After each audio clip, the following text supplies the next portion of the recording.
We had two rookie wide receivers finish as top 12 at the position in full PPR leagues. What will they do for an encore? We'll talk about it right now in Fantasy Football Today in 5. I'm Adam Azer, joined by Jamie Eisenberg to talk about the 2021 rookies. They will be year 2 wide receivers in 2022. And the two top 12 guys were obviously Jamar Chase and then Jalen Waddle in only full PPR because he had a ton of catches snuck in there. And you could say, Jamie, those are really the only two that gave you any type of consistent production. So when you look back at this class, very talented. You had 5 guys go in the first round. You had Smith, Bateman, and Tony. Yeah, we were so excited about Terrace Marshall, Rondale Moore, Elijah Moore. How would you assess their rookie seasons overall? I mean, you said it, you had the two guys at the top or two guys that finished at the top, with Chase and Waddle. And obviously the way Amon-Ra St. Brown finished the season, a lot of people are going to remember that. I think for the people that had Elijah Moore, they're going to remember that stretch of games that he was just fantastic and looked like a potential breakout player, which I think he still has the opportunity to be in his second season. But you mentioned it, there were a lot of disappointments. Kadarius Toney was a huge disappointment. Rashad Bateman, I think for the most part, you have to consider him a disappointment, obviously, just based on his fantasy production. But there's a lot to like about his game going into, year number 2. I think you look at Terrace Marshall, one of the biggest,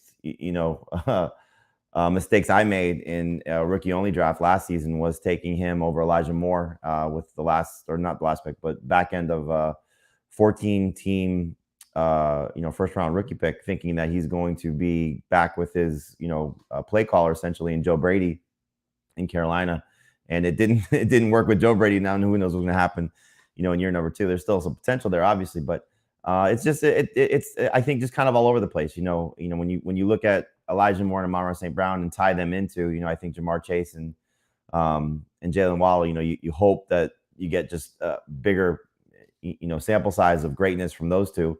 And then you hope DeVonta Smith obviously steps up his game because, he was another guy that really left us with a lot on the table that I think we were hoping to see some more. So who's the number 3 wide receiver for you from this class in your 2022 rankings behind Chase and Waddle? Yeah, I go back and forth between St. Brown and Elijah Moore, and I think the offseason is going to determine that. We'll see what the Lions do to add to their receiving core because I think they need to bring in at least one more guy. The Jets might do so as well. I think Elijah Moore probably has a little bit of a higher ceiling, and I say that very, very, very cautiously because, Amon-Ra St. Brown showed us what his ceiling could be. Remember, we went over this a few weeks ago of the company that he was in of, I think it was, stretch of games with, 8+ catches or something like that. So he's certainly talented. Elijah Moore's talented. DeVonta Smith is talented. I think it's going to come out of those 3. But it wouldn't be surprising if somebody, Rashad Bateman maybe surprises us and sneaks to that group. But I think it's Smith. I think it's St. Brown. I think it's Moore. For me right now, I have it St. Brown, Moore, Smith. And what do you make of DeVonta Smith? Because, a lot of people had him as the number 1 wide receiver in the class, going in. I think everybody knew Jamar Chase was a stud, but people thought that way about Smith. Heisman Trophy, 916 yards as a rookie. It's great, but only 104 targets. Good year, not a great year. Only caught 5 touchdowns. Do you think he has the potential to be number 3, but do you think he has the potential to be number 2 in this class and really have a huge second year and exceed those expectations? Definitely has the potential. It's just a matter of will they allow Jalen Hurts to throw more, or will Jalen Hurts be the quarterback, and will they, sort of change some things if they get aggressive and make a move for a Deshaun Watson or Russell Wilson? Who knows what quarterback market they get into? Aaron Rodgers potentially as well.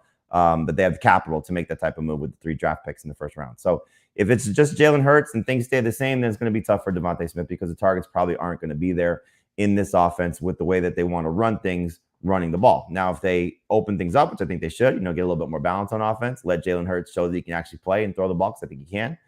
You don't waste a pick on DeVonta Smith and not use him. It would be 2 years in a row that they wasted a first-round talented pick on a wide receiver. I think we all can admit at this point that they reached for Jalen Reagor, especially that they took him ahead of Justin Jefferson 2 years ago. Did they make a mistake in taking DeVonta Smith because they didn't use him the right way? Now, I do think they're going to use him the right way. I think he's going to get better. I do not think he's going to be a better fantasy wide receiver, all things standing right now, than Jalen Waddle.